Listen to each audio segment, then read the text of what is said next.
make me host so I can. Broadcast has been set.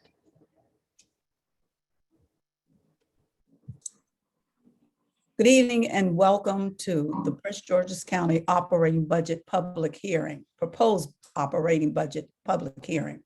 Before we begin, I would like to ask everyone to turn off any wireless communication devices and mute your microphones to avoid any technical interference with our meeting. Also, we will be using Zoom's Spanish interpretation services this evening. Please listen to the following announcement regarding interpretation services during tonight's meeting. Would you please play the recording?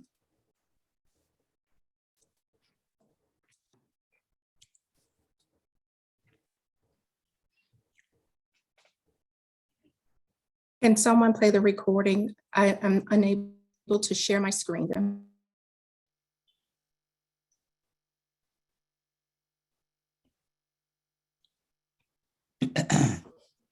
Interpreting services, servicios de interpretación.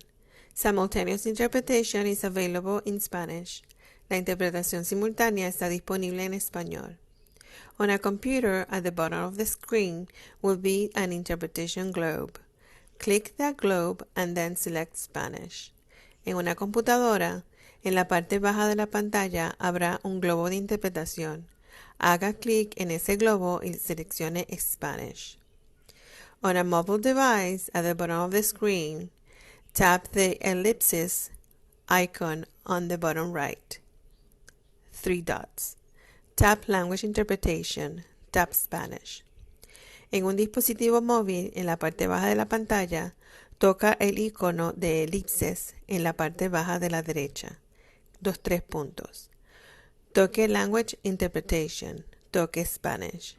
Thank you. Gracias. Gracias. Thank you. Good evening and welcome to the Board of Education's budget hearing. The Board of Education has convened this evening for the sole purpose of receiving public comments on the fiscal year 2023 operating budget. Before we begin receiving our comments from the public, I would like to review our budget timeline.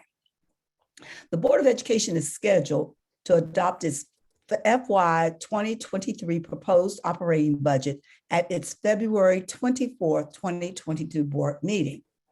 The Board of Education's recommended budget will then be forwarded to the county executive, who will develop her proposed county budget and present it to the county council in March 2022. In April, the Maryland State Legislature adopts its final budget, including amounts for school funding. For the county council must adopt its budget for Prince George's County by the end of May. The Board of Education, as necessary, reconciles its budget to the county's approved budget and approves it at our regularly scheduled June meeting. We will now have the roll call. Ms. Ellis. Mrs. Adam Stafford, Present. Mrs. Ahmed, Here. Ms. Boozer Strother, Here. Mr. Cerrone Ruiz, Here. Mr. Harris, Mr. Harris, Mrs. Mickens Murray. Here. Mr. Montero is trying to get in the attendees, but I'm no longer a host, so I can't pull him over. I'll skip his name. Mr. Murray, Here. Mrs. Queen, Present. Mr. Thomas, Mr. Thomas, Mr. Valentine, Here. Mrs. Williams, Present. Dr. Miller, Present. Ms. Barton. Yes, Mr. Montero is here. Thank you. Mr. Montero. Present. Thank you very much. You're welcome. Thank you, Ms. Ellis. Dr. Golson, would you please introduce your presentation for the budget? Yes, thank you.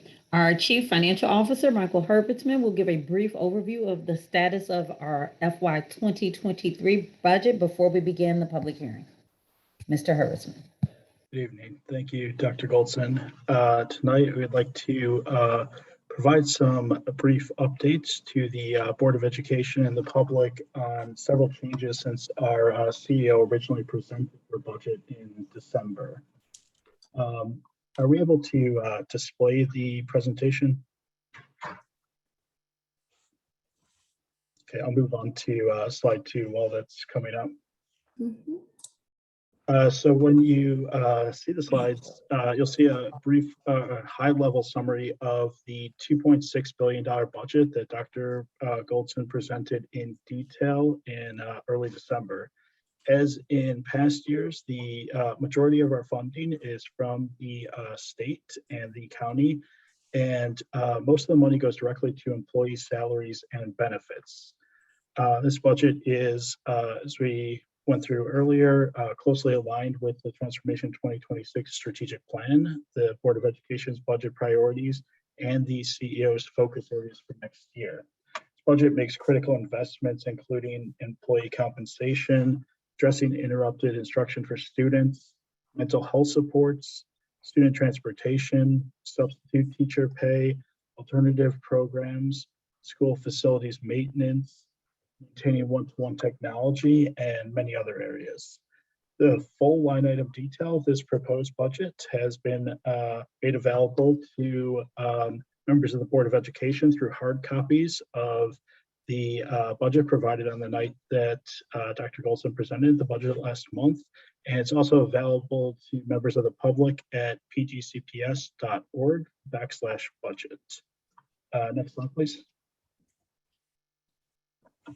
So when the CEO presented her budget in December, she noted in the presentation how uncertain the revenue numbers remained as we waited further state guidance on exactly how current year enrollment and free and reduced price meal counts would be considered in light of massive statewide declines.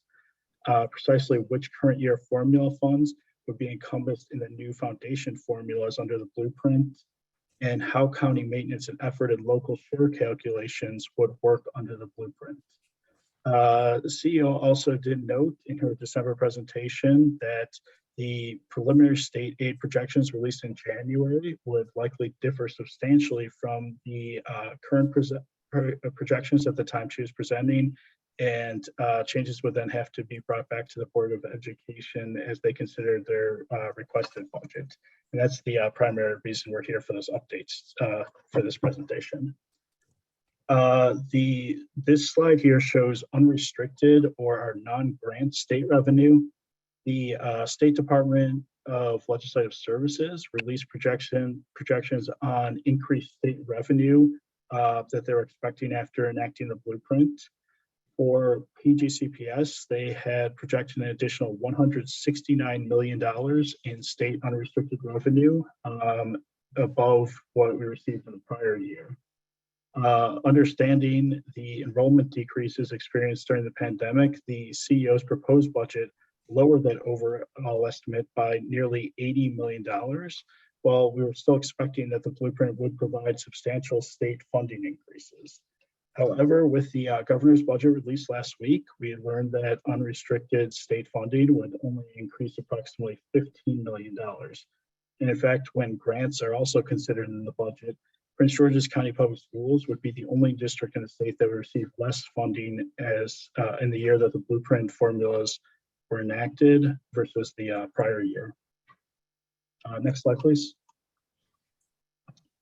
So in this chart, we outlined the different categories of unrestricted state revenue as they were projected in the CEO's budget last month and the governor's budget last week. There are two funding sources that account for $68 million, or over 90% of the overall difference in these projections. These are highlighted on the chart in orange: the compensatory education amount and the educational effort adjustment. Next slide. So we wanted to go through these in some detail because these do have a large impact on our revenue. Prior to COVID-19, our documentation of the reduced price meal eligibility was consistent. You can see this in the first 3 years shown on this chart, where the farm rates as of 10/31/2019 in green on the chart show just a slight increase from the prior 2 fiscal years. When the pandemic hit, the federal government made the decision to no longer require that families complete paperwork outlining their income in order to for their children to receive free and reduced price meals. This practice, we know now, will be continued through at least the end of the current school year. As a result of this, it's become exceedingly difficult to collect applications from families that have little incentive to voluntarily submit them. So beginning with our October 31st, 2020 count, our numbers of completed and approved applications drops by about 11,000 students, or 14%. Of course, that does not mean that we had 11,000 fewer students in poverty than the prior year. If anything, the numbers of low-income families likely increased substantially due to the economic hardships of the pandemic. It simply meant that some families were no longer completing the applications. The federal government has recognized the significance of this issue nationwide. A couple of weeks ago, on January 12th, they issued updated ESSA guidance stating that as a result of this issue specifically, they're allowing local school systems to use data from the 2019-2020 school year for eligibility decisions on title grants. The state likewise recognized this last year. While they kept the compensatory education formula the same year over year, they did include a more broad hold harmless to ensure that each district was not penalized in their overall state aid formula. However, in the governor's budget for next year, there is a much smaller hold harmless that applies to comp ed only. Essentially, instead of ensuring that our farm counts match pre-pandemic levels, the new hold harmless only ensures that the farm count matches last year, which is of course already deep into the pandemic. We took the time to explain this in detail because this factor alone decreases our state revenue by about $44 million. Next slide, please. The other place where our revenue projections differed significantly from the governor's budget proposal was for the education effort adjustment. This is an additional state allocation in the new blueprint legislation. It's now written into the education article. It goes to county school boards where the county government has met certain match requirements that all of the match requirements have been met in Prince George's County. The education article in section 5239 states that the allocation exists in FY2023. Likewise, the blueprint legislation and the fiscal notes say that the allocation exists for 2023. The Department of Legislative Services fiscal effect estimates that they have been releasing show a projected allocation to Prince George's County of $32 million for FY2023, and we relied on the state complying with the law and including this in the CO by including this in the CO's proposed budget. However, per the preliminary state aid released last week, the funding was not included in FY23 and is scheduled to go into effect in 2024. We've included all of the links in the presentation to anyone that would like to look further into this. We know that there are legal discussions happening in the state about whether this will be enacted for 2023, but this is by the DLS estimate, $32 million that we believe that we should be receiving. Finally, on the next slide, the board chair, Dr. Miller, did go through the timeline, so I'm not going to go into that too much. I just wanted to note the one change here is on February 10th. Administration, in addition to what's already there, will present a recommendation for closing the budget deficit, inclusive of the recent state funding changes. Next slide. Thank you for your time, and we do look forward to hearing from the community about this budget. Thank you. Thank you, Dr. Miller.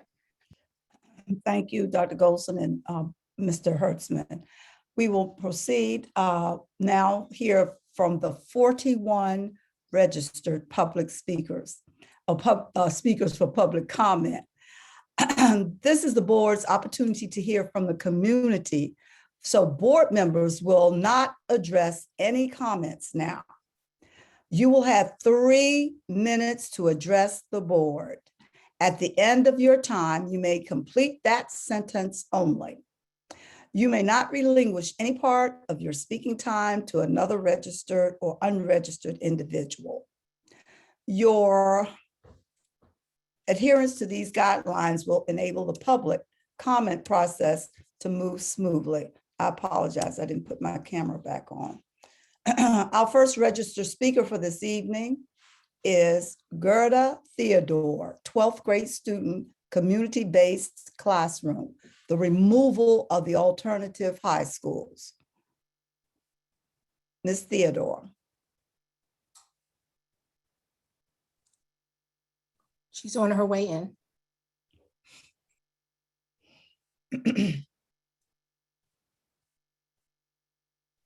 Yes, I'm here. You may begin.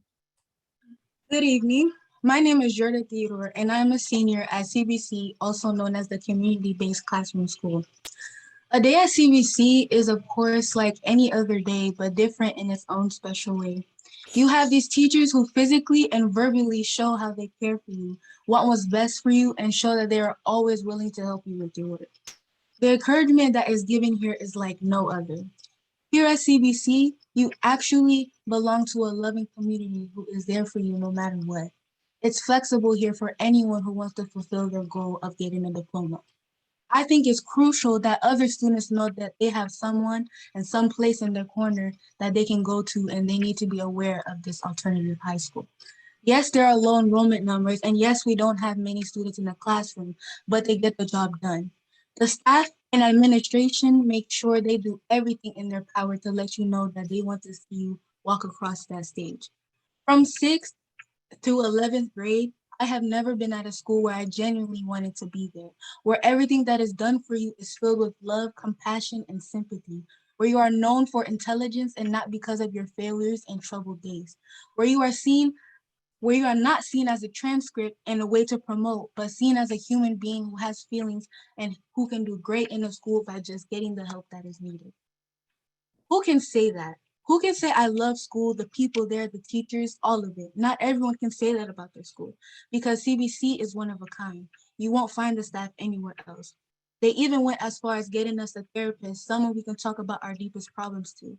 You can tell they really care about our mental health and want to make sure nothing is blocking the greatness that we have inside. To me, CBC is a big part of my life, and I don't know where I would be without it. I've learned lessons back to back every day. I've been pushed above my limits and outside of my comfort zone. CBC to me was my last chance, and without it, I would have been stuck and back to my old ways. I am beyond grateful for the school, and I know there are other kids out there that are dealing with the same things as me. Shutting down CBC would take away every student's second chance after us. And I just want the same opportunities for everyone, because everyone deserves another shot and the chance to say I did it. Thank you for your time. Thank you, Ms. Theodore. The next speaker, Vivian Sandoval Carcus, 12th grade student, community-based classroom, Save CBC in the budget.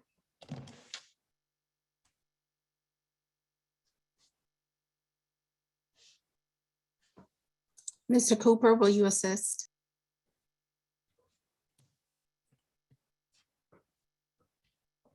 Vivian Sandoval Carcus.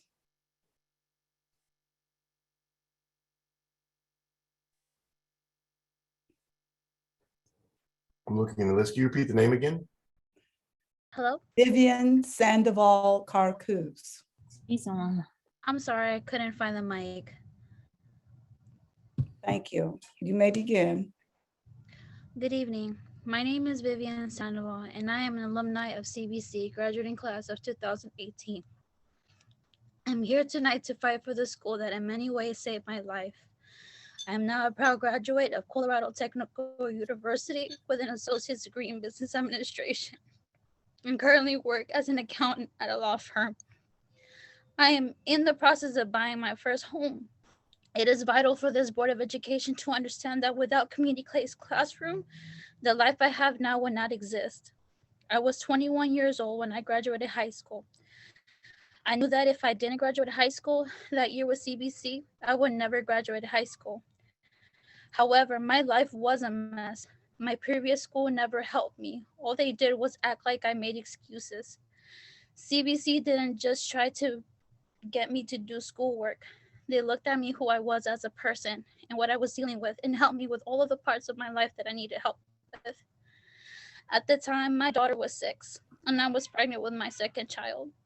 CBC took the time to work with me and my daughter. They bought us food, checked on my daughter at school, gave my daughter Christmas presents when I didn't have any money to get her anything, and consistently went to my house when I failed to show up for school.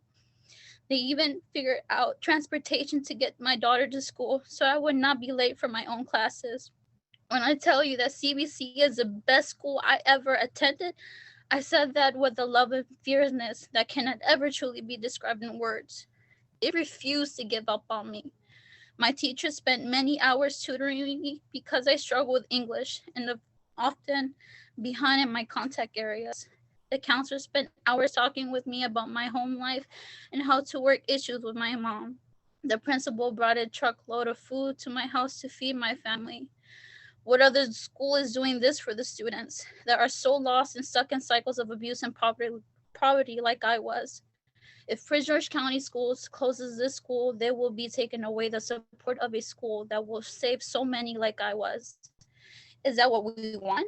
Are money and budget more important than the students who really need the help? Sometimes I wonder if the students are really the ones that matter in education. If the county shuts this school down, I will know that we don't matter. If they keep it open, I will have some hope that maybe we matter. Boarders, members, I am begging you tonight to do what is in your power to do. Save this school. There is no other school like it, and students serves desperately need their doors to stay open. Thank you. Thank you. The next is Jade Mason, 12th grade student, community-based classroom, keeping CBC open.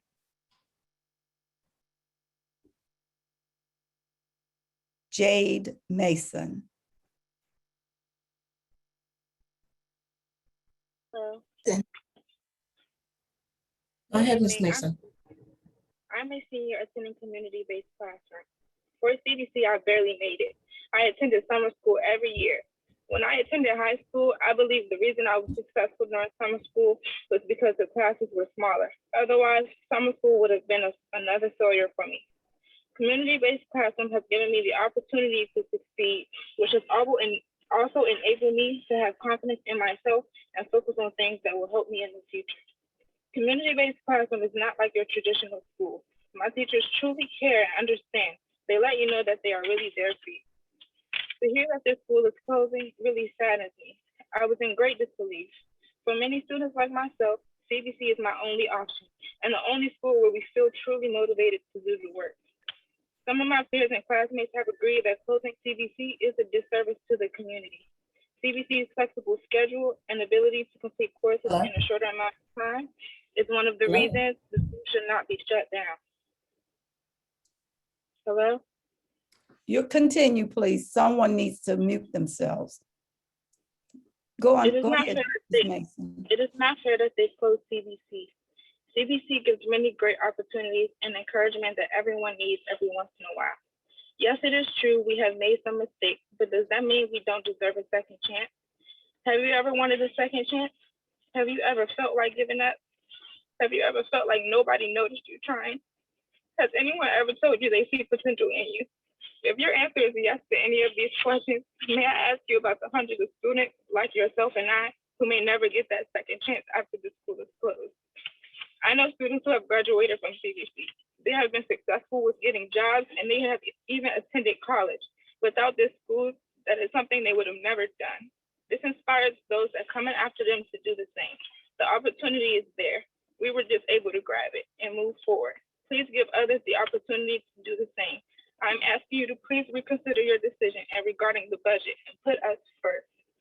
J. Mason, and I'm a senior at CBC. Thank you, Ms. Mason. Next is Eric Luna, 12th grade student at community-based classroom.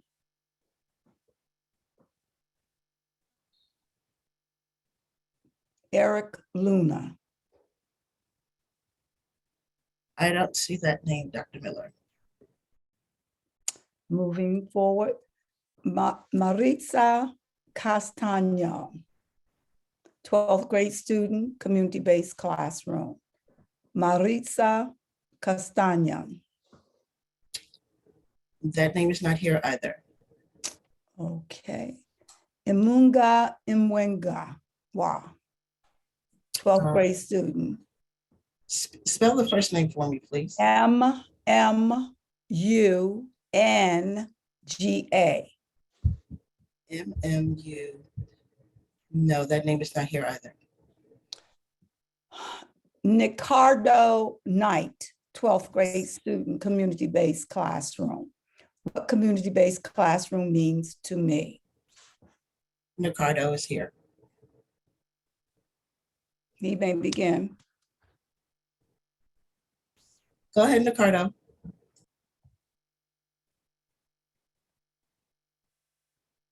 Is his mic on?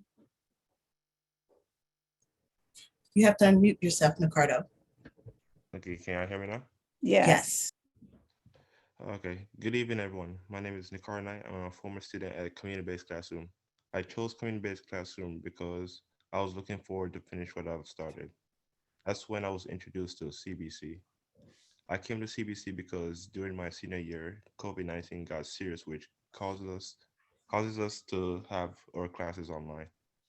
After multiple classes online, I realized that virtual learning was not for me because I wasn't learning as much as I would in person, hands-on. After a long period of time, I found out that we wouldn't be going back to school for a while. That's when I lost interest in online learning and stopped attending my classes. Months goes by and the school year finally finished. After that, I decided to go back to school, but it would have to be in person. And that's how I ended up at community-based classroom. When first arriving at CBC, I immediately noticed that all the staff there are friendly and their number one priority is to make sure each and every student graduate. At CBC, it's a lot better for me because the classes are not that compact, meaning there are not that many students in each class, which allows teachers to interact with students one-on-one so that they can learn and get better understanding of such particular subject. CBC overall means a lot to me, and I would recommend it to anyone. Together, we shall strive for success, and we will make it. Thank you.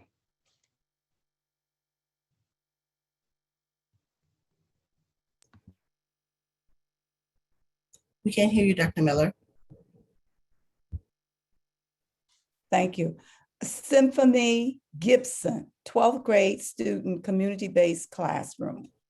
Can you hear me? She's here. Can you hear me? Yes, we can Yes. hear you. Okay. Good evening. My name is Symphony Gibson, and I am a student attending community-based classroom. I came to community-based classroom looking for another chance to graduate. Ever since I was in middle school, I began to become more unfocused and worried about the wrong things. The class sizes were too big for my learning, and I wasn't able to get the attention I needed. For 6th grade, I went to 3 different schools. I attended Longfield Elementary, Whittier Elementary, and Greenbelt Middle School. I stayed back twice in the 9th grade, which caused me to miss my 10th and 11th grade year of high school. Before coming to CBC, I went to Eleanor Roosevelt, Witch Creek Christian Academy, and lastly, Annapolis Road Academy for my 9th and 10th grade. After I passed the 2 grades, I had the option of going to Tall Oaks and CBC. I felt that I was too advanced for Tall Oaks, so I chose community-based classroom. Since I didn't pass a few 9th grade classes, I had to participate in the summer school program. For summer school, we had ingenuity, which caused me to struggle with making up my 2 credits I had missed. The teachers weren't really explaining the work clearly, and they didn't help us with the timing of the assignments. Sometimes they would have us doing other things like cahoots. When I came to community-based classroom, everyone was friendly and the communication was clear between the staff and students. At community-based classroom, the staff members make sure that each student is mentally and physically strong. Community-based classroom is like a home away from home to me. Everyone there has their own personalities and morals, what makes things more interesting. Community-based classroom gives us students another chance to get ourselves together and graduate. They make sure everyone fulfills and earns each credit that they are missing. They make sure that we are safe and okay mentally as well. At CBC, they accept you for who you are. For example, we have teen mothers, students that dropped out, and those with learning disabilities. I believe that CBC should remain where it is, not only for my sake, but for the sake of those who are yearning for a second chance. I refuse to adjust CBC as a program because it is a school. In programs, you don't receive a high school diploma, nor do you switch from classroom to classroom with required classes. CBC really prepares you for the real world. Our guidance counselor and teachers motivate us and help us when we are struggling. You won't find that at any public school in our county. I'm glad that I was accepted into a school that cares about my education. This school really helped me figure out what I wanted to do with my life, and I'm truly grateful for the staff and students that are there. Thank you for your time. Thank Dr. you, Miller? Gibson. Yes. Maritza Castanon is on. Next. Okay. Maritza Castanon, 12th grade student, community-based classroom. Hola, soy una estudiante de CBC y me ha ayudado bastante CBC en la escuela para pasar y quedarme en curso en estos tiempos. Me ha ayudado mis maestros para quedarme en este tiempo. Now I have a question. Did you guys understand the thing I said? Some of you, but not all of you. Maybe some of it, but not most of it. How do you think the foreign language students feel when they have a hard time understanding?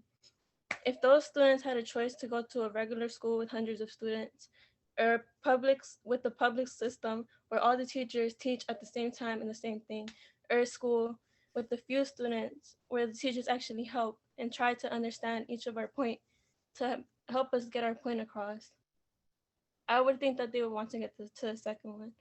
What about the students that have children and want a second chance? What about the students that have to take care of their siblings due to financial struggles or hurt parents? What about the students with really bad social anxiety? And I say this with all due respect, the school system has brought it upon most of us. What about the students that have lost track due to bullying, judgment, or bad grading in our past? I'm gonna introduce myself just so you get a point of my view. I am Maritza Castanon, I am 18 years old, and I go to one of the best schools in my community-based high school. I was bullied as a kid for being skinnier and not having the best English. Now why? My parents came here when I was a few years before having me, so I didn't have the best English or Spanish in my classes, and due to that, it was all new to me when I got into school. Due to financial problems, I would move around a lot and I was never used to being in one place. I never tried to make friends or any type of associates. I had problems at home and they would distract me a lot. I would try my best to do good in school and I tried my best, but I still got bad grades. Eventually, I lost focus in school and I got into problems with teachers and students. So I got put into night school. The pandemic hit and shut us down. The first day back into regular school, they didn't want to take me, so they sent me to CBC. And I actually thank them for that. As soon as I got to CBC, they made me see the big difference. They were calmer and they handled everything 10 times better. They taught us so much throughout these few months that I've been here. My interest in school has actually gone up really drastically. I dare you to search for my name and you'll see the difference. CBC has just been an amazing school to me, and I've seen just difference from other schools. They never ever try to prove me wrong or say that it's my fault. They actually try to push us to do better, and I thank them for that. They have a school therapist that not most schools provide, and they have a school counselor that helps us with so much, and I thank all of them for that. Programs like this. Thank you, Ms. Castanon. Do better. Thank you for your time, and just reconsider, please. Thank you.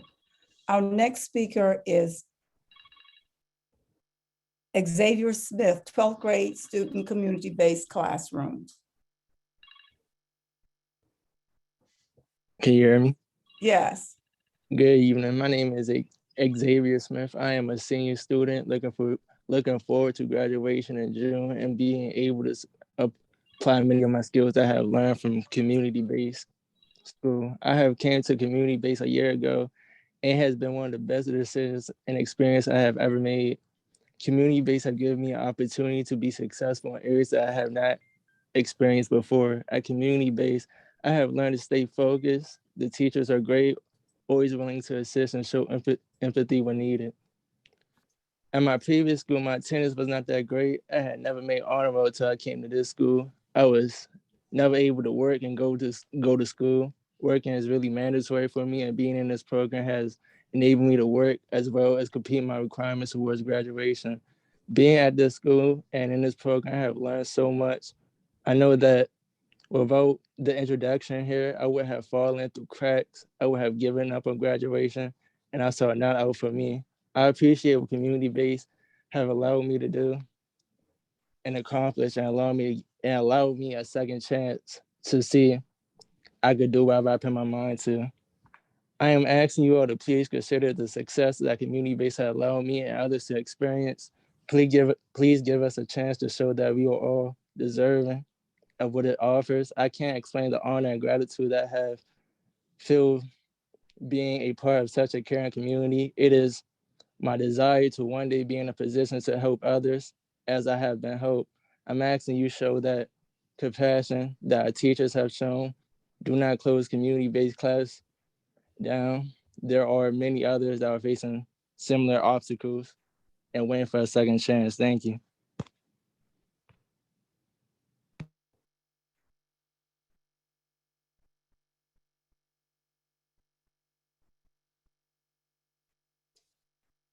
The next, Dr. Miller. You're on mute.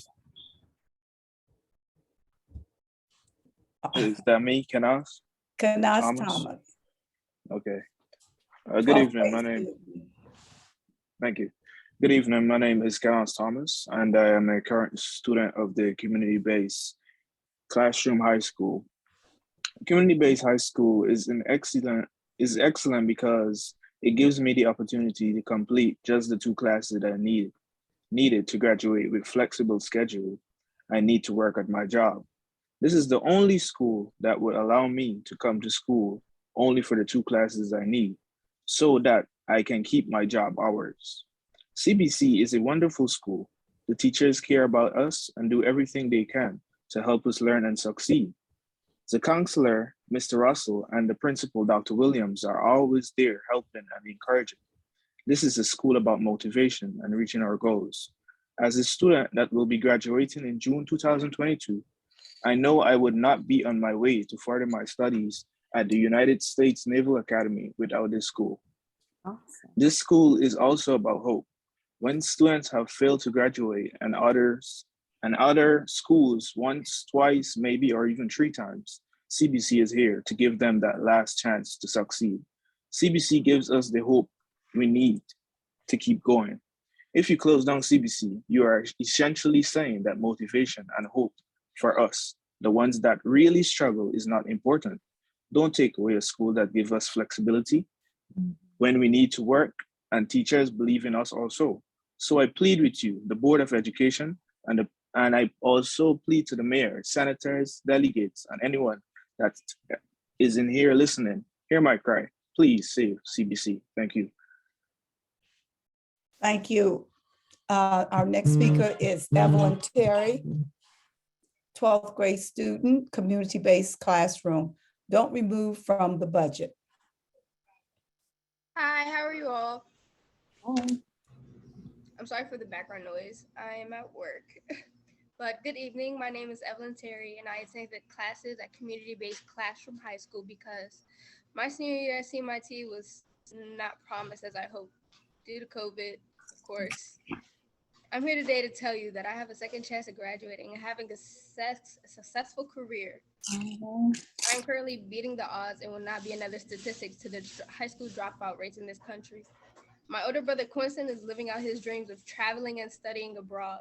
An alumni of CBC who paved the way for other students like me. He is now a full-time student at CBC at Cebu Institute of Technology University in the Philippines, all because CBC was there when he needed it. CBC makes dreams come true. Please don't close CBC.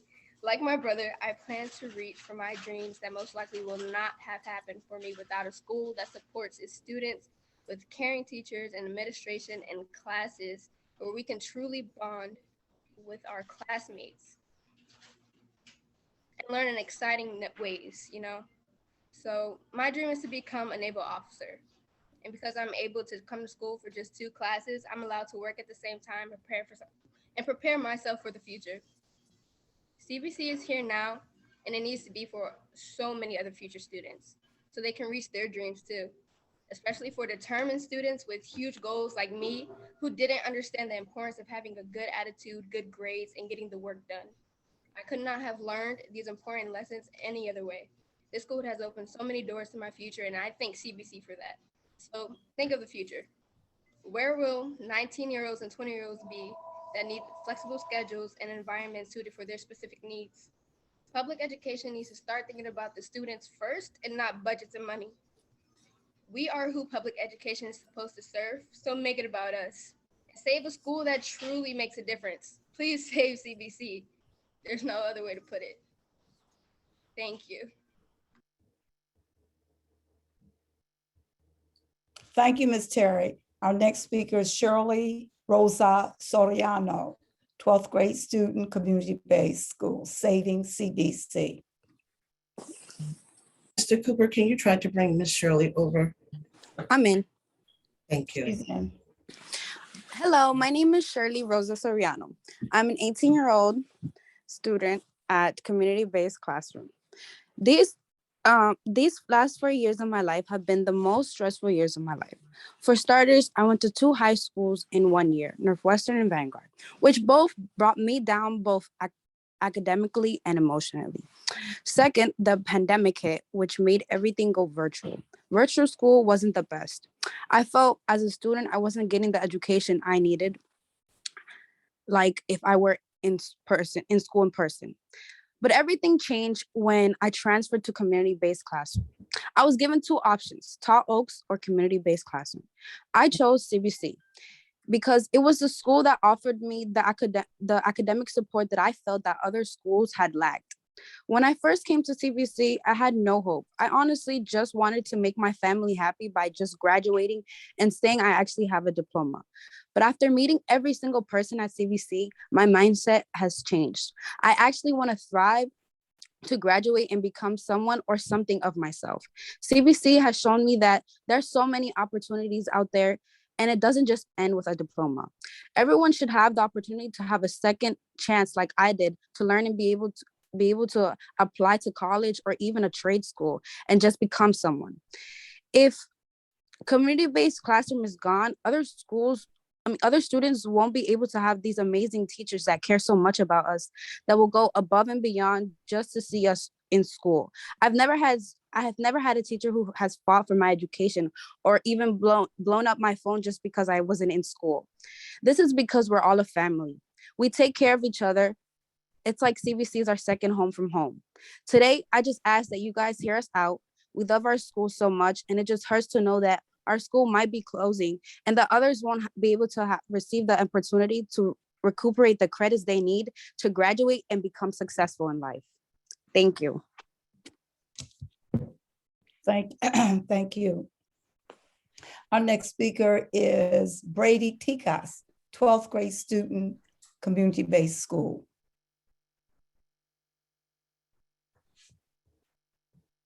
Let me bring it over. Excuse me, I have Simone Pugh, yes, 11th grade student, community-based classroom. Hello, can you hear me? Hello? Yeah, we hear you. Yes, we can hear you.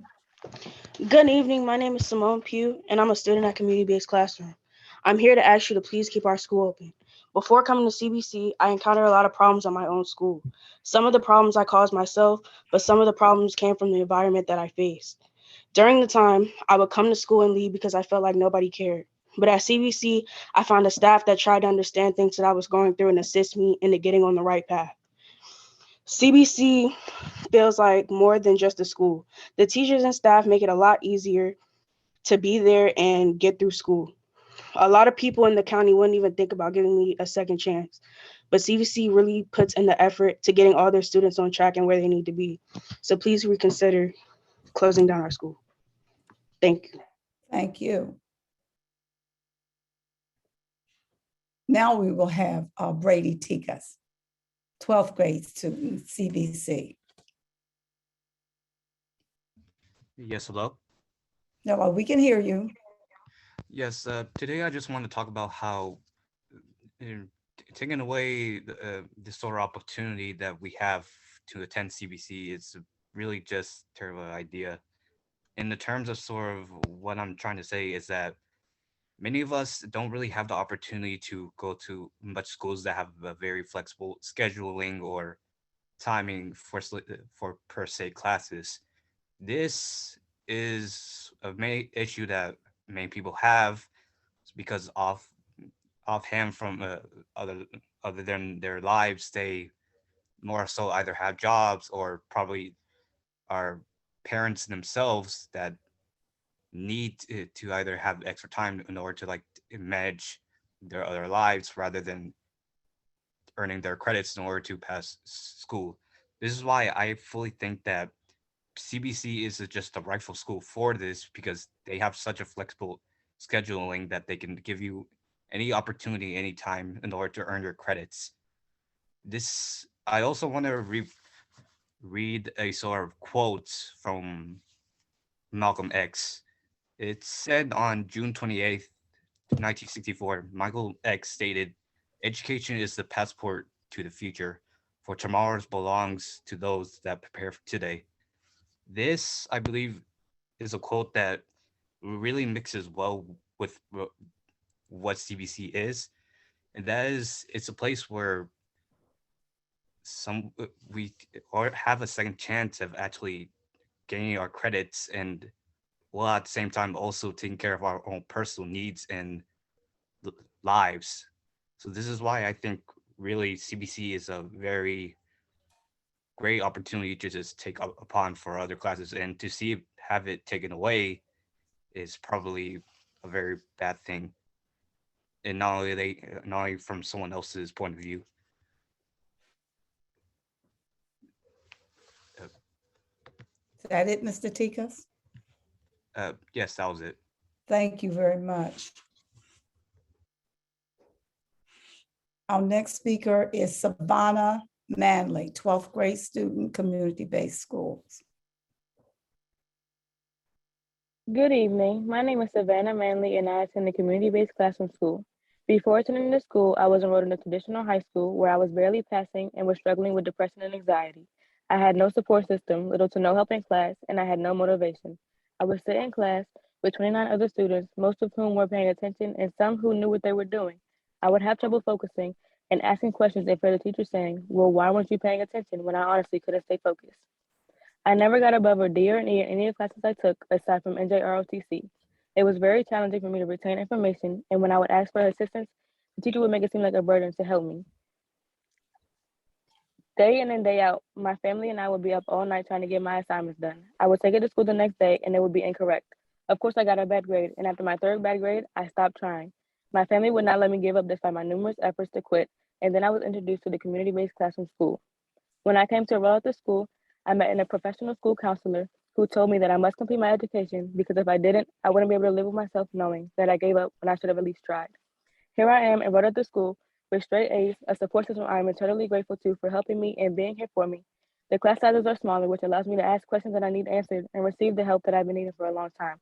Not only did I receive the time and help I didn't know was available, I received teachers that care, not only about me, but my life and what I want to do when I graduate. The teachers here take their time with the students and allow us to make mistakes instead of ridiculing us for them.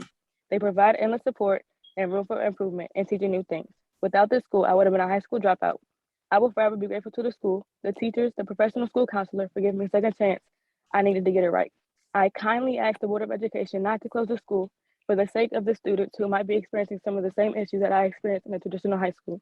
Thank you for your time. Thank you, Ms. Manley. Our next speaker, Michael Feria, 12th grade student, CBC. Can you hear me? Yes. Hello, my name is Michael Angelo Feria. I'm 19. I attend community-based classrooms. I failed my senior year at Laurel High School last year and wanted to give up after that. All my teachers told me, oh, you should get a diploma, but I said no.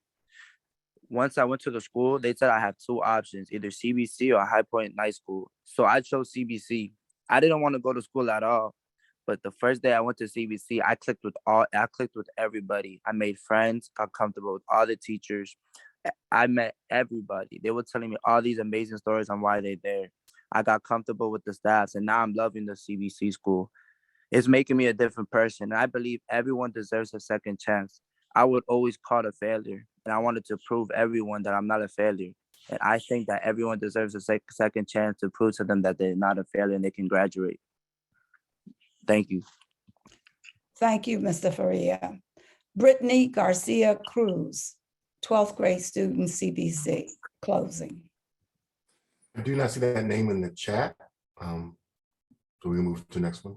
Okay, Elijah Mudd, 12th grade student, CBC, shouldn't shut down the community-based class.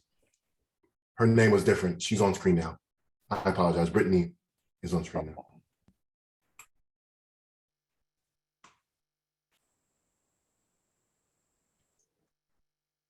Ms. Cruz, Oh, yeah. you can start. Good evening. My name is Brittany Garcia Cruz, and I am a student at CBC. I was supposed to graduate in 2021, but things didn't go as planned. I had a tough year in 2020 when the virus hit here. My mother was fired from her job. She tried looking for a job, but a lot of people were scared to hire new people. My father was the one who paid for the expenses, food, bills, rent, etc. I didn't like the fact that my father had to pay for all the expenses, so I started looking for a job. I got hired and started working as soon as possible. By the time they liked how I work and I got more hours and earned more money. I was in online school, so it was easy for me to choose to work and earn money than to go to school. There was only one teacher that actually contacted me if I was doing all right. Out of all the teachers that I had when I was in my old school, only one teacher cared. It is sad for me to think about that. I actually have a friend from a different school in PG County that has a bad record. He did a lot of things that now he regrets. Right now, he is trying his best in changing and actually receiving the high school diploma. But there are a lot of teachers, even principals, that think that he is still the same. I always hear him complain about his teachers not trusting or believing in him when it comes to not doing his schoolwork or coming to school. As young teenagers, we all make mistakes. We all deserve a second chance. I always tell him that in CBC, they do know your backstory, but still believe in you. They listen to you and understand you. That in CBC, they will help as much as possible to get the diploma, but that does mean you have to work for it. CBC is not only for students that had a difficult time last year, it is also for students who started a new life at an early age, has a toxic environment, have anxiety, and doesn't have much time to study, but only has one credit. If you have a full-time job and want to receive your diploma, do not worry. If you're willing to work only part-time, they will give you a flexible schedule. You only have 1 or 2 credits. You don't need to have all 8 like other schools.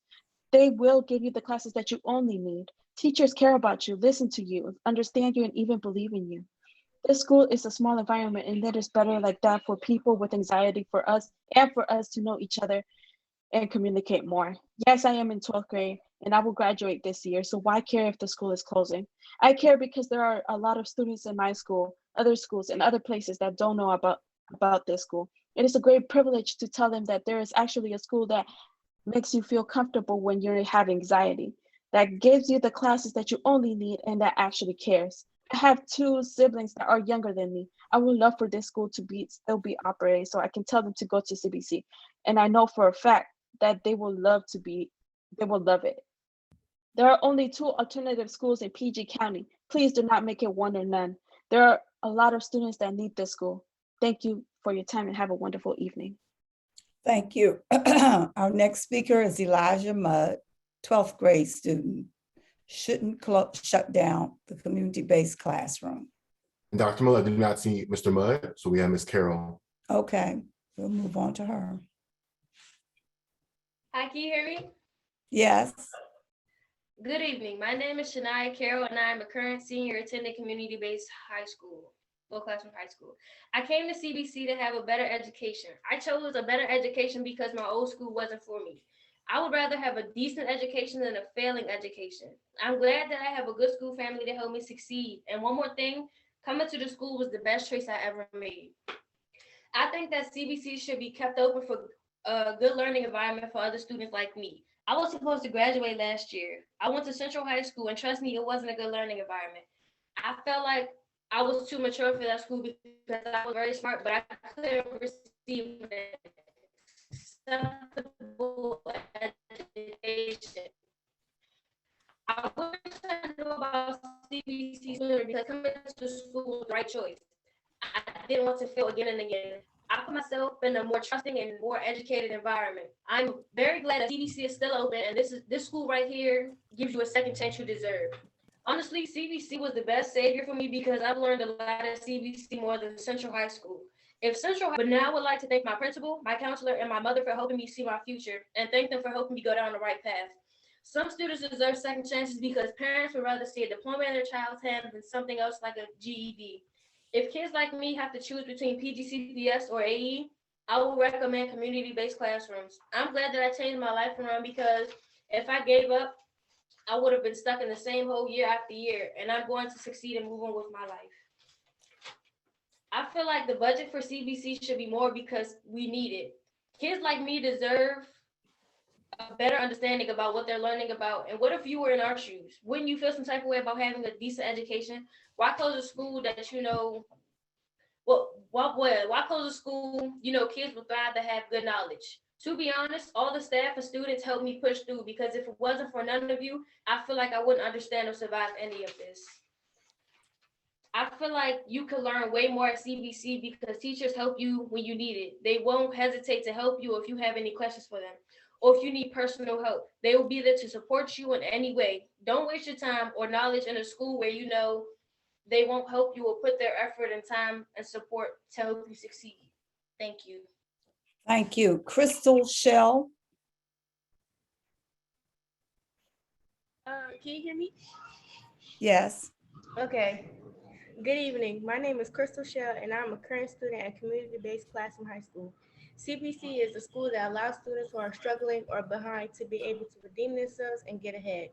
This program has helped me a lot in the short amount of time that I've been here. In my other school, I found that the teachers only cared about the smart kids. The ones that struggled like me, I was ignored. So I failed. At CBC, the teachers showed me that I'm smart and that I can do anything I set my mind to. Now, instead of dreading my classes and failing them, I look forward to going to school and seeing my teachers.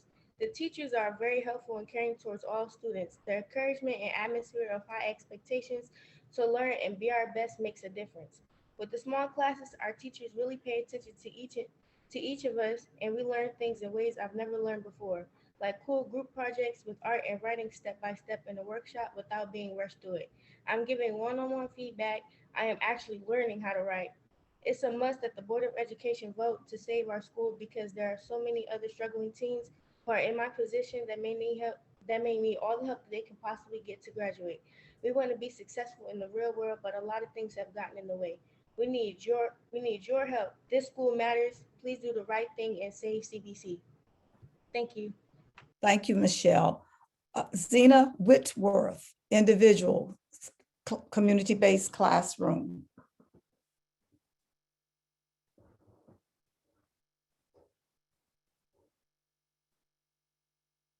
Zena Whitworth. Good morning. Good evening, everyone. The bias is in the budget. The Lord is my shepherd. 10 fights and an arrest in one day. A 57-year-old teacher dies on the job. I would like to take a moment to shout out to the teachers who lost their lives working through the stress, the cancer, and the COVID. Can we have a moment of silence for a teacher who literally died on the job Cheryl Mitchell of High Point High School. We pause in her honor. Good evening, my name is Zena Whitworth, and community-based classroom is my second assignment, but it's actually my first assignment as I fulfill my mission to serve the Most High and do His will. With the closing of Northwestern Evening and Crossland High School, the numbers in the day schools have increased drastically, and so have the fights and the crime. The prison pipeline is up and running, and so is human and sex trafficking and gun violence. Welcome to Prince George's County. A moment of silence for that. Board Member Belinda Queen, thank you. Thank you for basically begging the decision makers to find money to give teachers. The teachers deserve something, even if it's a box of masks and a kiss so they can at least feel like their lives matter. Shayla Adams, Stafford, thank you for looking out for the youth and teachers. The board chair stated community-based classroom is not a school, but a program. No wonder all risk schools have been pushed out. Once the board recognizes that Tall Oaks and community-based classrooms are actually schools and Croom are actually schools, indeed schools, they can continue to run with a budget equal to more than a $3.9 million for the new proposed replacement program. I worked for a program for 8 years called CSTEM that operated out of love for 8 years. In 2015, we were finally granted $20,000, only to be dismissed along with Biomed. I had no idea programs could earn $3.9 million. I'm absolutely thrilled to reintroduce CSTEM to PGCPS. CSTEM is a pre-K-12 grade STEM program that I had the honor of working with and leading the Bladensburg feeding pattern. CSTEM was the program that we used to create a STEM pathway for Bladensburg, William Wirt, and Port Towns. Together, our 3 schools work collaboratively across subjects and grade levels. Our students and teachers won national awards, and the program was recognized by President Obama in 2014. CSTEM is a rich part of our story in PGCPS, and it would be great to bring the program back so we can continue. Keep the school, the at-risk schools, that's a different situation. At-risk schools are schools. CBS is a school, according to your website, according to the news, according to everything. See, community-based classroom, Croom, and Tall Oaks are schools. Let's do the right thing and put the money where it's supposed to be and advocate and support these teachers who are out here working hard, not only for themselves and the children. Listen to these children's stories. They are telling you what they are going through. They are listen to them. And please do the right thing. We got to stop being so top heavy.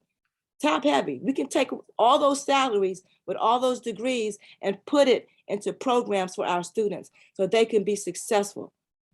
Thank you. Thank you.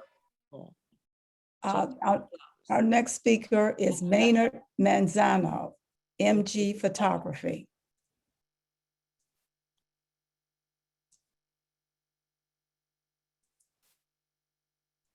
Maynard Manzano.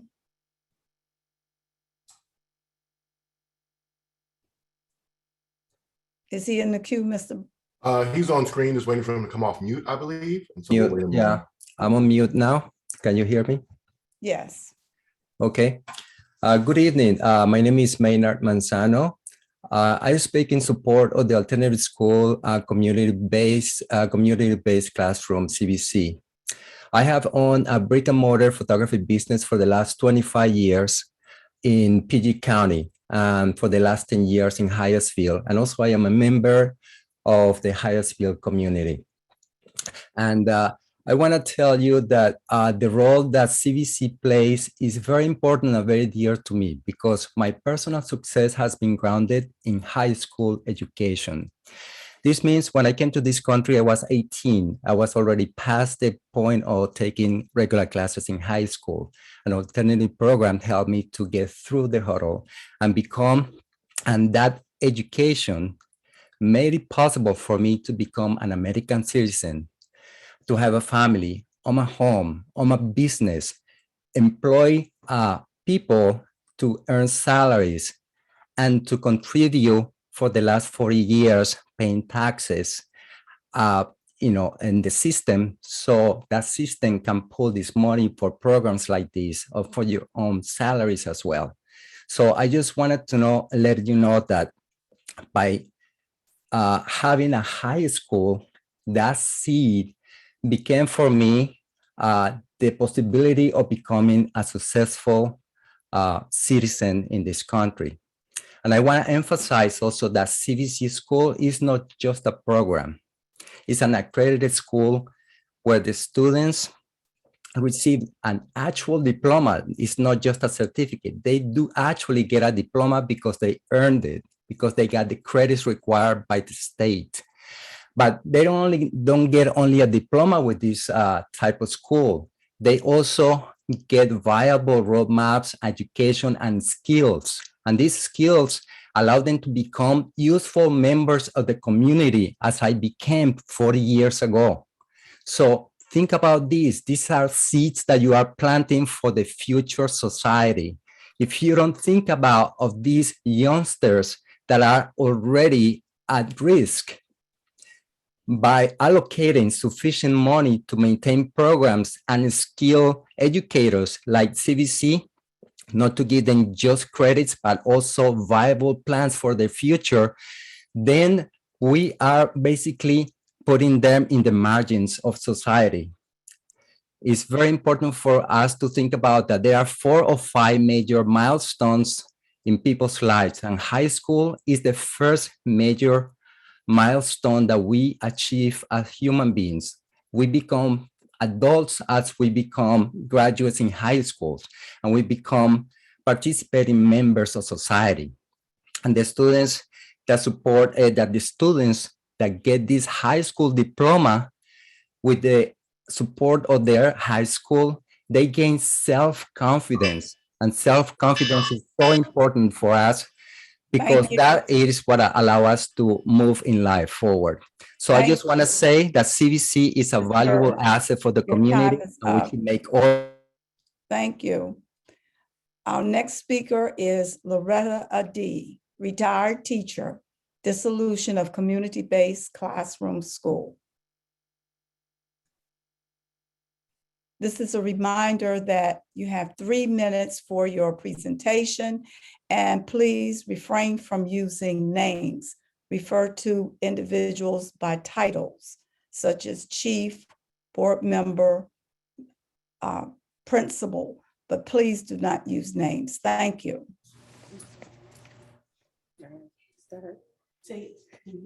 Good evening. My name is Loretta Ottie, and I'm a retired teacher from Prince George's County. I began in 1994. From the very beginning, I remember the words, "We are here for the students." Those words stuck with me throughout my tenure in Prince George's County. There were many days that I felt the need to call it quits or give in to the daily pressures, but I would hear those words ringing, "We're here for the students." This gave me the determination to continue on and be there for many of them. Several things come to mind when I think of community-based classrooms. At one time in my life, I was one of those non-traditional students, a teenage parent, working a job to make ends meet and trying to balance it with school. I had a burning desire to set an example for my family and to one day be a productive citizen. I thank God that during that time, the decision makers were concerned with me being a positive and contributing individual to society than budget cuts. When I came to work at community-based classroom, I thought, wow, I've finally come in contact with students facing similar trials and tribulations that I had also experienced. I had the confidence of knowing that I could truly understand and make a difference in the lives of these students. I didn't have to read up on them or imagine their pain. I had also been there. I had been one of them. It was a community-based classroom, which was small enough and intimate enough to reach each student individually. It was small enough to really hear the students and allow for much and well-needed encouragement. Community-based classroom is a lifeline for many students, a second chance to get it right and a chance to prove that the concept actually works. We must remember that we are here for the students. When I first learned that there was a possibility of community-based clothing, my first thoughts were, what's going to happen to the students?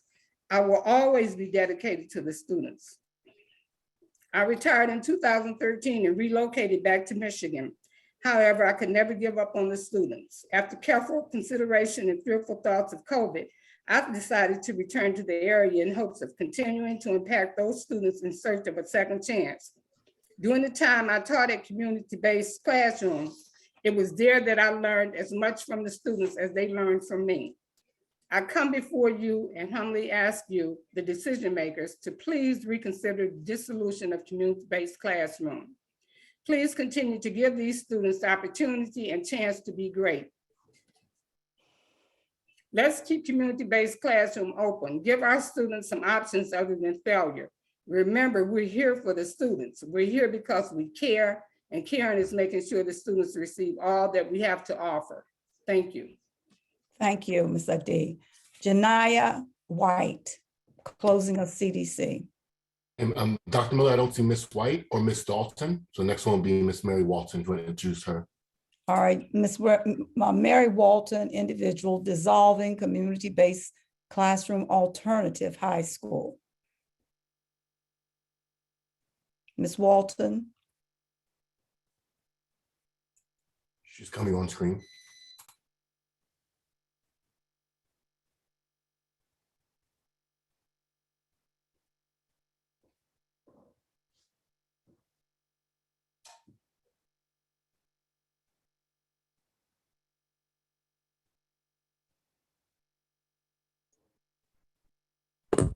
Can you hear me?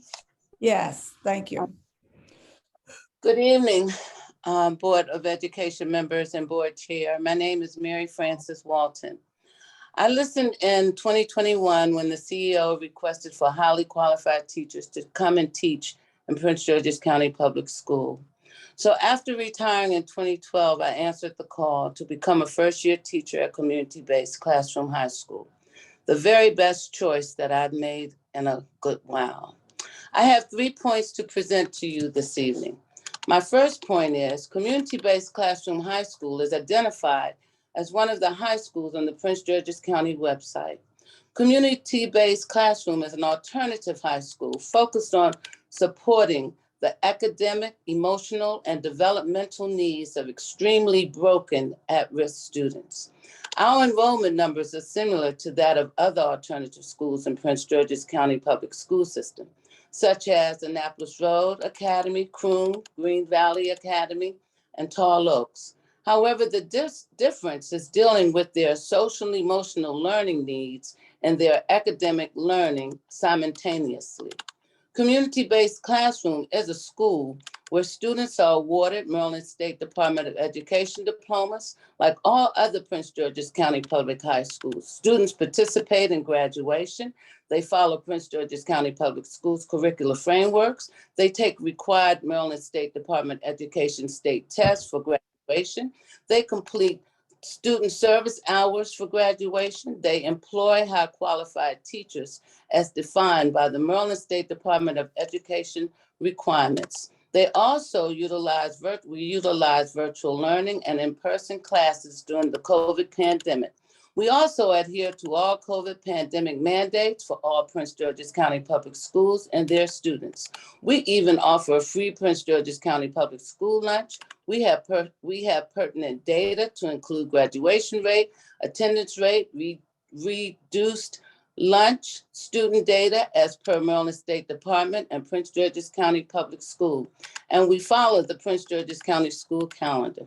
My second point, our students come to us broken, as you have heard this evening, angry, untrusting, discouraged, ill-equipped, and emotionally fatigued. Yes, each incoming student receives their very own customized schedule that lists courses they need to graduate and the plan to be successful. However, they had to accept the charge and even when life happens. Students accepted the challenge, and at the end of this first semester, our students are thriving, not just striving. This plan of redemption without the backstory is working for them. And they Thank are— you, Ms. Walton. Your time is, you can finish that sentence, but your time is up. And they are being accountable with the challenges of life still attacking them. Thank you. Next, Dr. Donna Christie, President, Prince George's County Educators Association, Financial Plan. Dr. Christie. Yes, good evening, esteemed members of the Prince George's County School Board and Greater Prince George's community. I am Dr. Donna Christie, President of the Prince George's County Educators Association, representing our 10,000 educators that provide the educational services to fulfill the core mission of our public education system. I come to you this evening to ask you to review and amend the fiscal year 23 operating budget proposal to build out a financial plan that will move our schools from pandemic to promise. The current pandemic has highlighted the importance of public education to drive our economy and support our democracy. Despite the continued unsafe and unhealthy environment, we have forced our educators and students back into in-person learning. Because even our usual political opponents have held up public education as the key to restoring our economy. So now is the time to seize the opportunity to request from our county executive and county council the funding that is genuinely needed to fund our schools and fulfill the promise of high quality public education for every child. Now is the time to embrace innovation and break the mold of one size fits all education. We must invest more, not less, in alternative education programs such as virtual academies, community-based classrooms, vocational training, and apprenticeships. Now is the time to expand our investment in alternative approaches to improve civility in our schools through the robust implementation of restorative justice practices, trauma-informed approaches, and student services staffed at nationally recommended levels.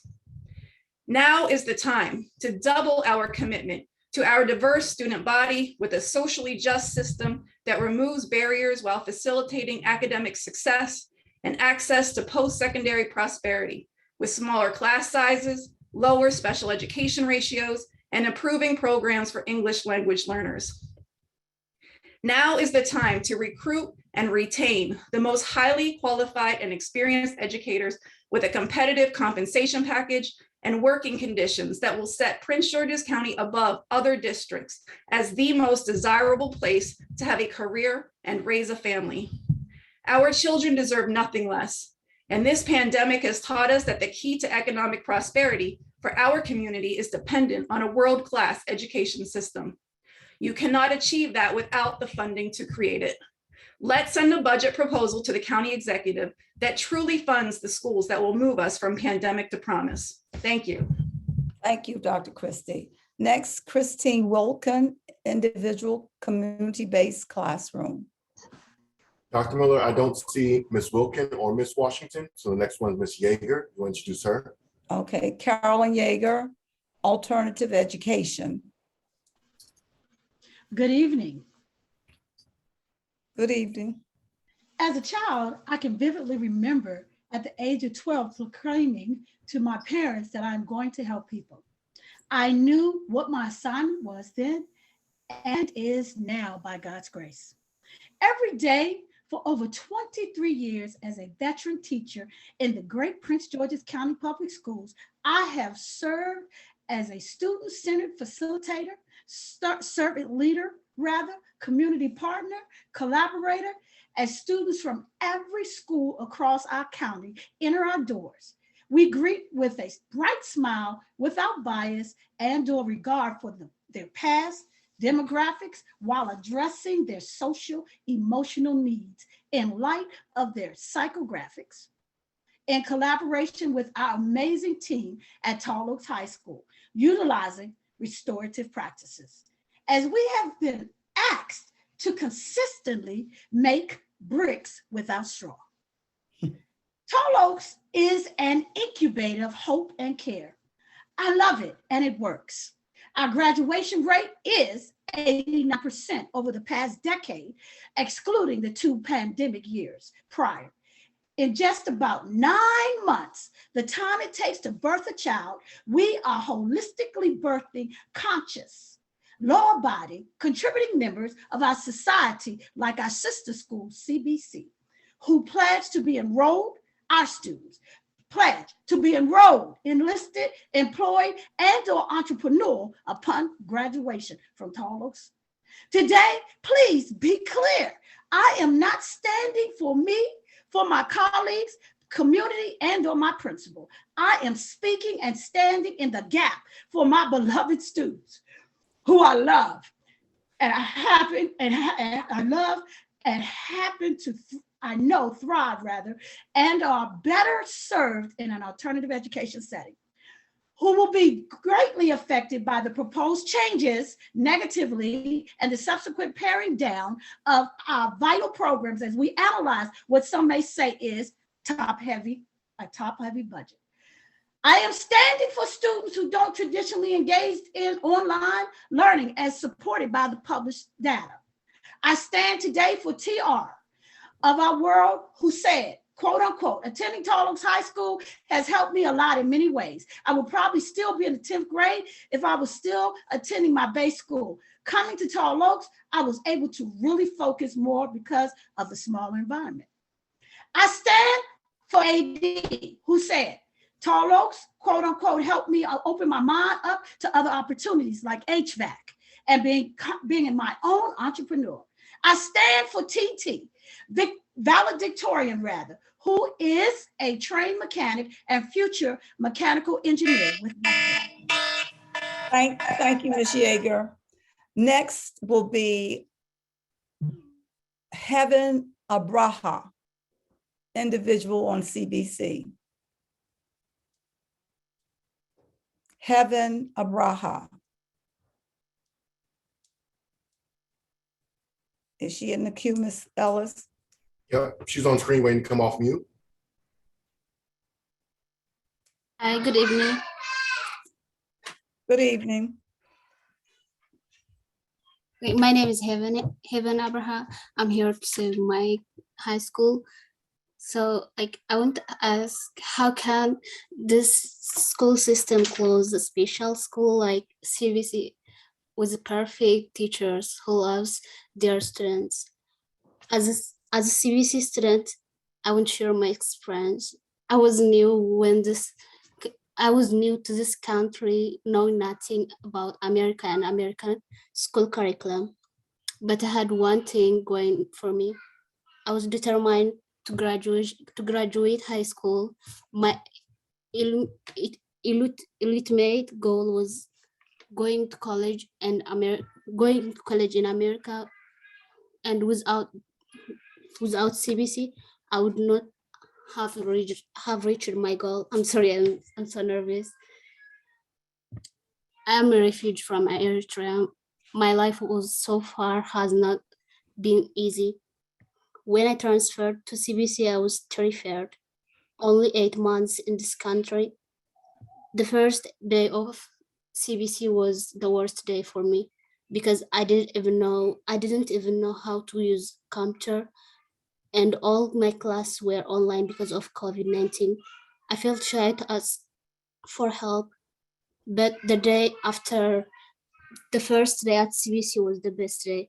All my teachers and my ESOL teacher, Miss Lennon, started to work with me and helped me so much. Everyone at this school was so supportive of me and worked with me. So I felt like I could get my goal of college. Now I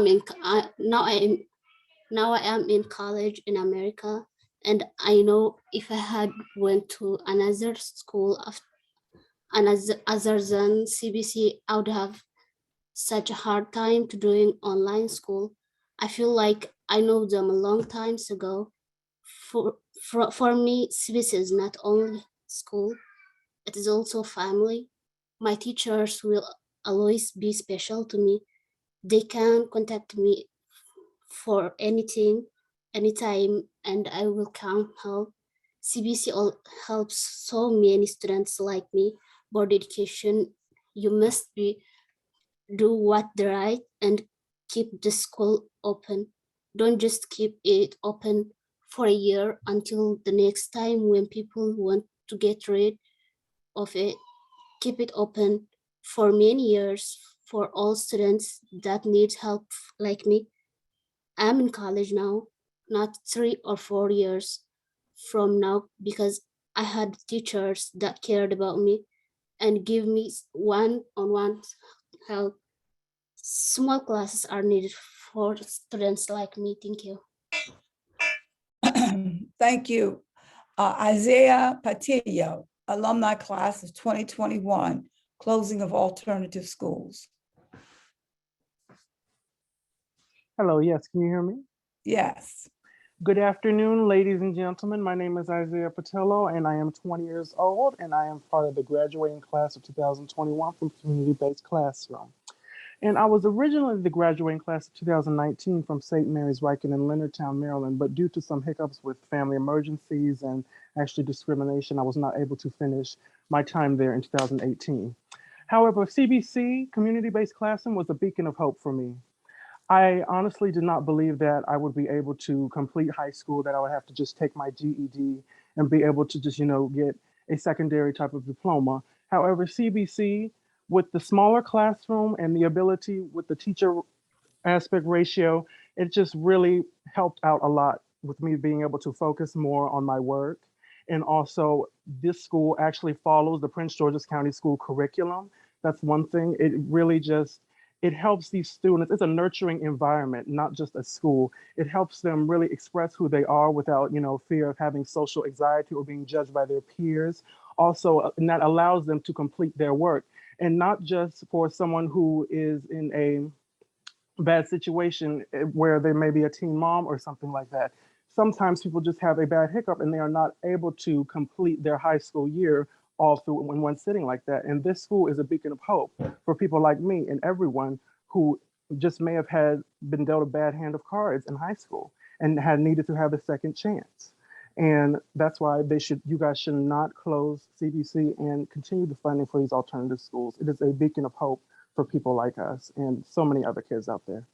Thank you for your time. Thank you, Mr. Patillo. Yvette Thomason, Individual Alternative Schools. Yvette Thomason.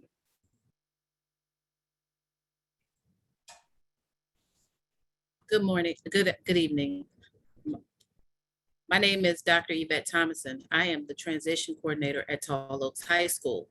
This is my 24th year working for Prince George's County Public Schools and a PG County resident since 1984. What makes Tall Oaks High School different? We are A semester, B semester. Students have the opportunity to earn 5 credits between August and January and an additional 5 credits from February to May.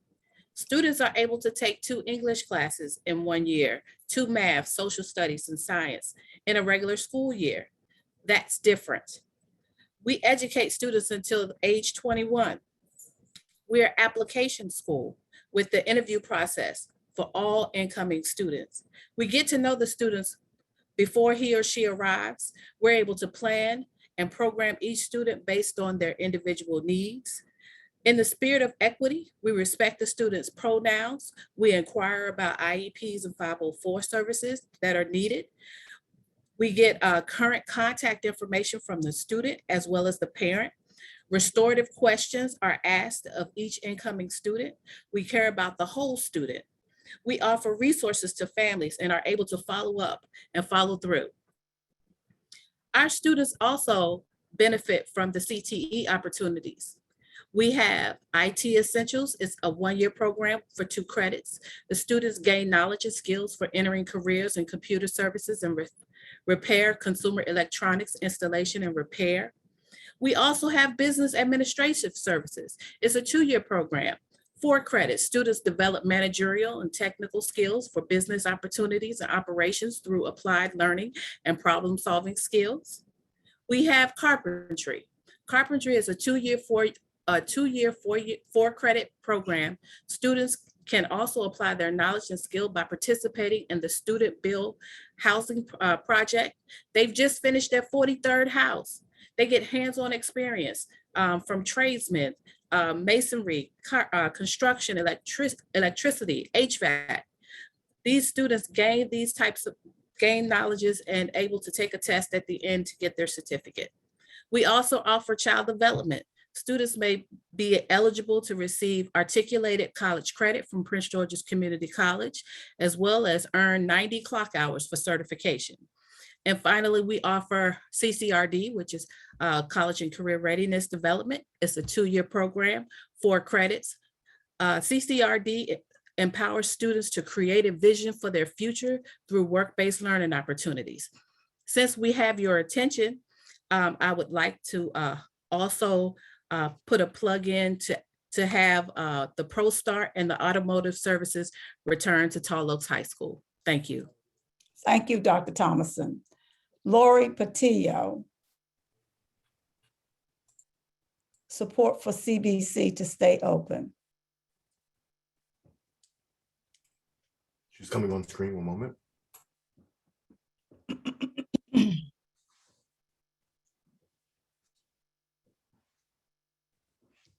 Hello, hello. Hello, we can hear you. Awesome.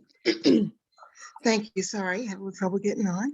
Well, good evening, everyone. My name is Lori Patillo, and I am a parent of a graduate of CBC. You just heard from my son a few clicks back, Isaiah Patillo. My son Isaiah graduated with actually top honors at CBC. He had many accolades, awards, and even a small scholarship. And he completed his senior year there, as I said, in 2021.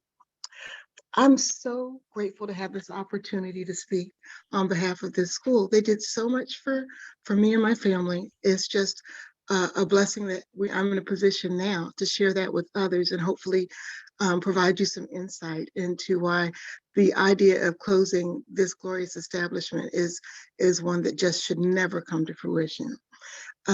Isaiah is an excellent, well-rounded young man. He's kind and giving, and he has a really great head for learning. And of course, I'm his mom, so I'm biased, but he didn't believe this from me. I believe his high school years were just an episode of constantly having those elements sucked out of him. His belief in himself just died. And when he finally had an opportunity to go to CBC, and we had to put him into another school, and he joined, everyone from the counselor to the teachers all came together as a community to make sure my child succeeded. I was not alone. They provided support to me as a parent, and I can never thank them enough for that. There were times when I received phone calls where they said, Isaiah seems a little bit like he's not himself today. And just someone noticing, and the counselor would call and check on him. That yes, there were things going on at home. We had deaths in the family, deaths plural. There were financial issues that popped up, and losses for him. He had been in private school all his life and going to a private, very highly acclaimed private school that there were just so many issues where if you were not a part of that political landscape that they believed in, and also unfortunately he was very low as for the minorities, there weren't very many. He felt so left out and so alone, and I saw it myself firsthand, and I thank CBC for being there and teaching him that he's not alone, and they brought out what was strong in him. Small things from being at home during the pandemic, I could hear the classes and what was being taught. Hearing them, the teachers take the time and effort to combine what's going on in the current affairs into their lessons. I saw the history teacher do that. I saw the English teacher do that. Teaching from things such as, he had books required that were, one day it was his Mice and Men, and the next day it was Trevor Noah's Being Born a Crime. That book would have never been allowed in the school he was in before.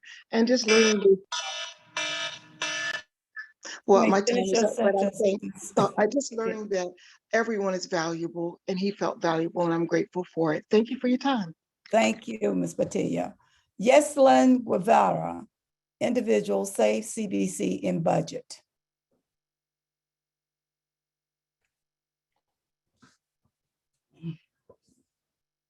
Is Yeslin in the queue? Yes, I'm here. Thank you. Good evening. My name is Reyes, and I attended community-based classroom high school from 2020 to 2021. The school I attended before that was Parkdale. Towards the end of the school year in 2019, when the pandemic hit, I got pregnant and was due in August. After giving birth, I did not attend any online classes at Parkdale, but did the work that was given to me. Due to that, they took me out of the system and told me no other school would accept me even after telling them my situation. I tried to contact my school counselor from Parkdale High because I was in desperate need and wanted to graduate. He helped me as much as he could and introduced me to Mr. Russell. I contacted Mr. Russell and told him about my situation. He said, "Look, I will help you graduate this year. You only need these credits. But if you want to graduate, you have to attend online Zoom classes and you must do all the work." I told him that I was ready and I would do everything possible in order to graduate and be given another chance. Community-based classroom gave me a second chance. I did not think I would graduate along with my classmates from my past school. Once I started my first week, all of my teachers caught me up to what we were learning and explained to me how things were going to work. These amazing teachers gave us so much support, motivation, and learning tools. By the end of the year, I accomplished my goal. I graduated from CBC at the same time as my original classmates from Parkdale. Our teachers encouraged us every step of the way, and at the end, they were proud of us. They were there for our graduation and watched us proudly as we walked across the stage with the help of their teaching and hard work. Mr. Russell would come to our Zoom classes and advise us to do our best because if we did, we could walk across the stage with a diploma. I do not think that CBC should be closed down because it gives students another chance. It gives us our diploma that without this school, we would not have. It gives us a chance to become someone one day. CBC helps us by giving us a fresh start to accomplish our dreams. CBC is there when everyone else shuts us down and tells us no. Without CBC, I would not have graduated. Without the amazing staff, I would not be where I am today. Today, I am a college student and raising my daughter. This is the school of second chances, and everyone needs a second chance at education and at chasing their dreams. Do not shut down a school that makes dreams come true. Thank you. Thank you, Ms. Guevara. Amity Pope, educator, restorative practices, community schools. Ms. Pope. Can you hear me? Yes. Okay, thank you. Good evening, members of the Board of Education, Chair Dr. Miller. I would be tone deaf if I only spoke about community schools and restorative justice practices this evening. So I'm going to begin with the point that I've shared with you all before. The 2022-2026 PGCPS strategic plan for the school district calls for transformational excellence. As I've shared with you all before, transformation is a process of changing into something unknown. And usually when something is unknown and is met with opposition, challenges, and obstacles. Yet this change, this transformation is critical, it's vital, and necessary to achieve the outcomes one has not been able to achieve. To transform takes a type of work ethic, one of engrossed intentionality, and it takes courage.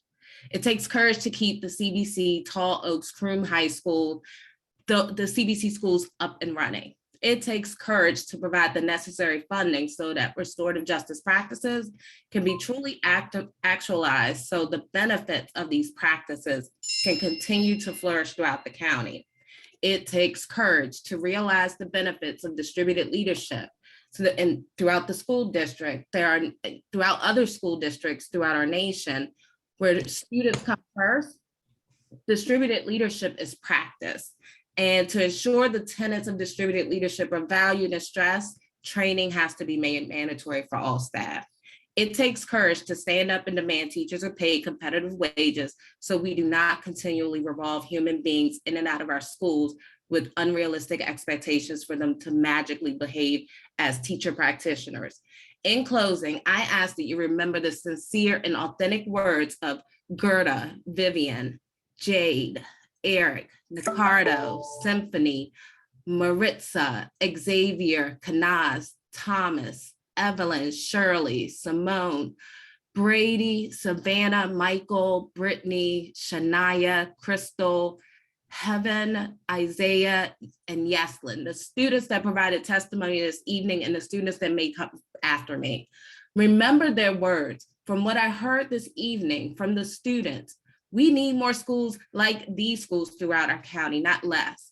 What CBC offers is exactly what equity looks like. It is exactly what addressing trauma looks like. It is exactly what supporting mental health diverse abilities looks like, and providing for individuals with adverse childhood experiences to meet the needs of the students enrolled there. It takes courage to do the necessary work to be transformative.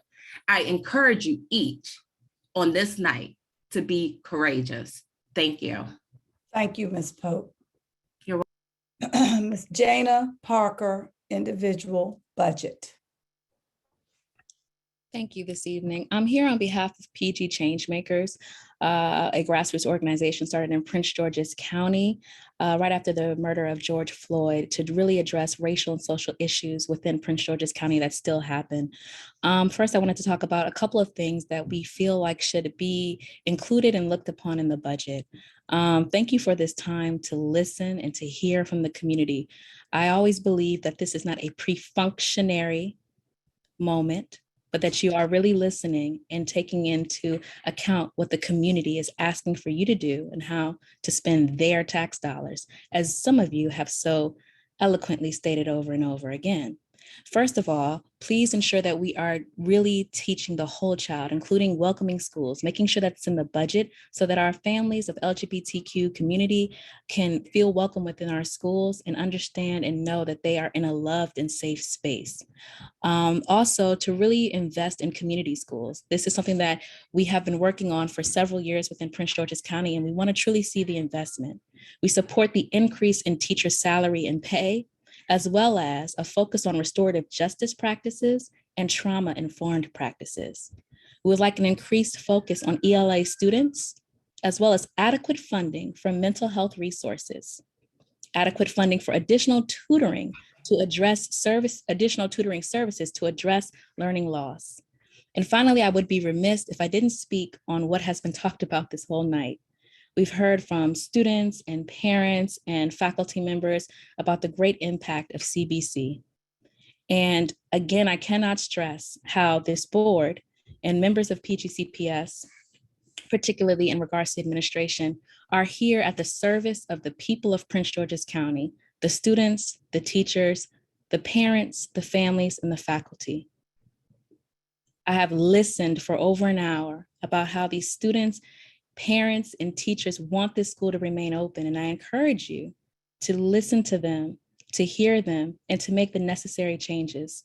Please do not follow the unfortunate example of our county council and make a decision that goes against the outcry of the public, a decision that has now put Prince George's County in a legal battle, a lawsuit. Please focus and listen and hear what we are saying and honor that. I thank you so much for your time tonight. And I really do appreciate the work of Dr. Golson. She knows she's one of my favorites. And I ask that you continue to listen to the people of Prince George's County. Thank you so much. Thank you, Ms. Parker. Ms. Phyllis Wright, William Hall PTO, replace the William Hall school sign.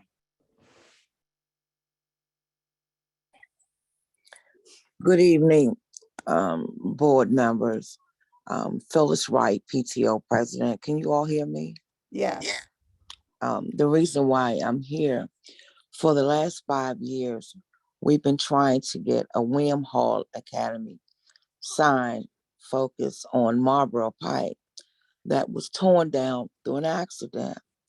Now, just Monday, we had a great celebration of the artwork that was posted on the building. But if you coming up or down Marlboro Pike, there's no sign there to recognize William Hall Academy. Now, and I was told that the school board was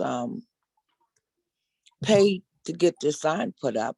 I was wondering how long will it take? I've been trying for the last 4 years to get this sign. We have a large class members of students in our schools. We need to do better with our class sizes. Focusing on COVID, we're not allowed to do social distance. You won't let the parents inside the building to see exactly what's going on. We know children are not being kept 6 feet apart.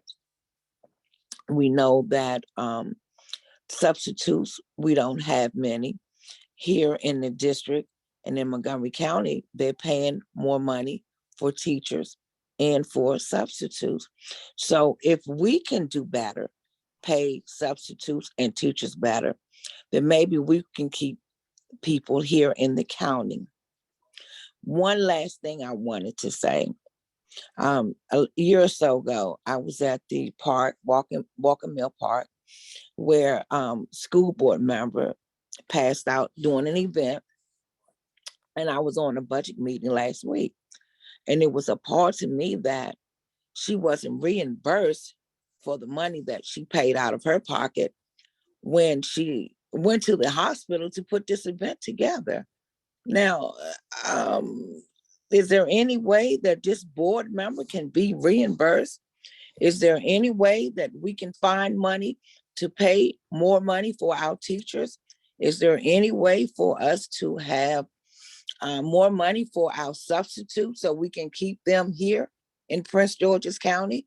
And last and not least, we have a great artwork on our building. Can we get a sign at the front of Marlboro Pike so people can know where William Hall Academy is? If you pull that address up, it comes up, not William Hall Academy, but Oak Crest Community Center. It does not show William Hall Academy. So I would love to have that sign replaced. And hopefully in that budget, you all can pay Belinda Queen her money back that was paid during this event. That's not good. That's not good at all. And to you all, Dr. Gibson, you are doing a wonderful job. I am so glad to see that this board is now together. I enjoyed the comment that board member Queen made with you and Julie, Meek, and Murray, togetherness. That's what we need, unity. Yes, thank you, Miss. And thank you. The next person, thank you, Ms. Wright. We're on number 38. Who was that, Mr. 39, Miss Owona. Awuna, yes. Is she in the queue? She was, one moment. She's here, you can introduce her. Okay. Philomena Awuna, Maya Angelou, French Immersion School Building Facility.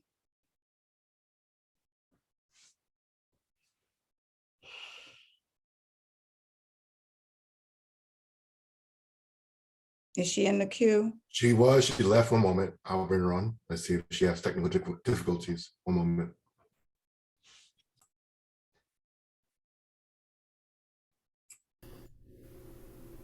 There you go.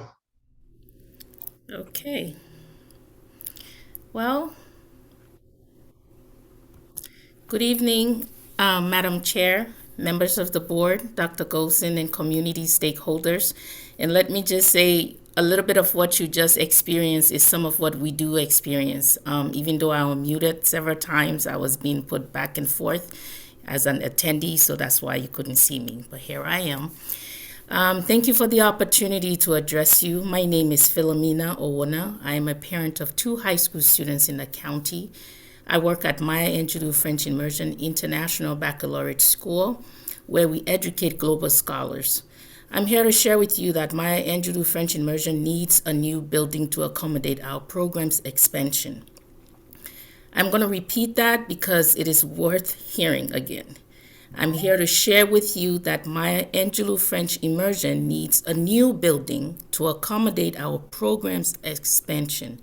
Our current building, the old Shugart Middle School, built in the 50s, is old and we have outgrown the space. The immersion program has never had a space built for us. We have instead been bounced around to old buildings or shared spaces. Last month, I emailed Dr. Golson that my classroom was very, very cold because there was no heat.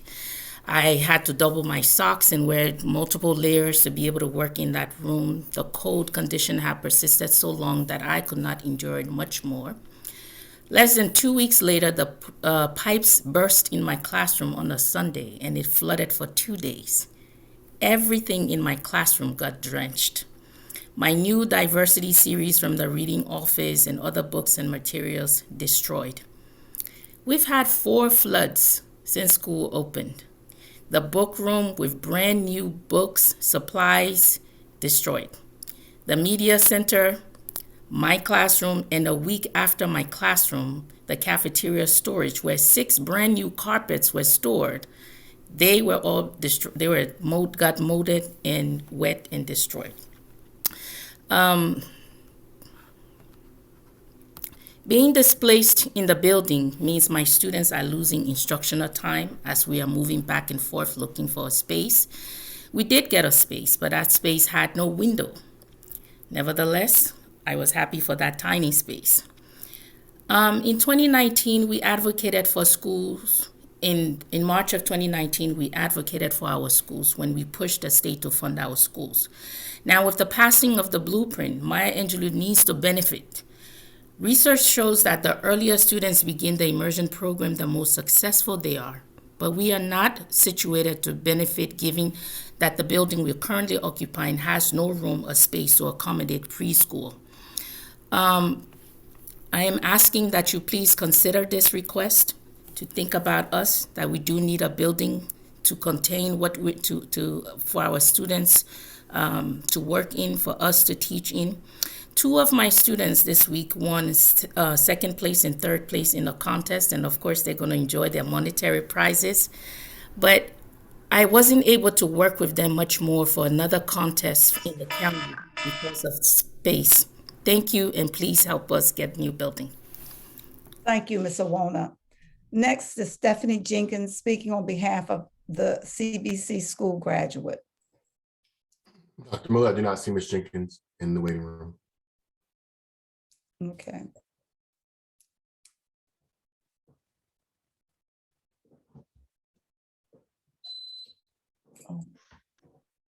Sorry, I said I do not see her. Oh, you do not see her. I'm sorry, do not. Then we will move on to Joel Solorzano. No. Individual concerned for the closing of CBC. And I do not see Mr. Solorzano in the waiting room either. I do not see him either. Okay. Well, that concludes our comments, public comments, and we'll move to the next step for adjournment. I'd like to thank everyone for participating in our first FY 2023 operating budget hearing. As I said, this concludes our operating budget public hearing. Our next fiscal 2023 operating budget public hearing will be on Thursday, February 3rd, 2022. Be sure to check the Board of Education's webpage for details. Thank you, and again, have a great evening. Need a motion? You can make it. I'd like to make a motion that we adjourn this first budget hearing. Second. Third. All in favor? Aye. Good night. Good night. Hi, everyone. Public, we appreciate you all. Bye-bye. Yes, thank you, everybody. Thank you.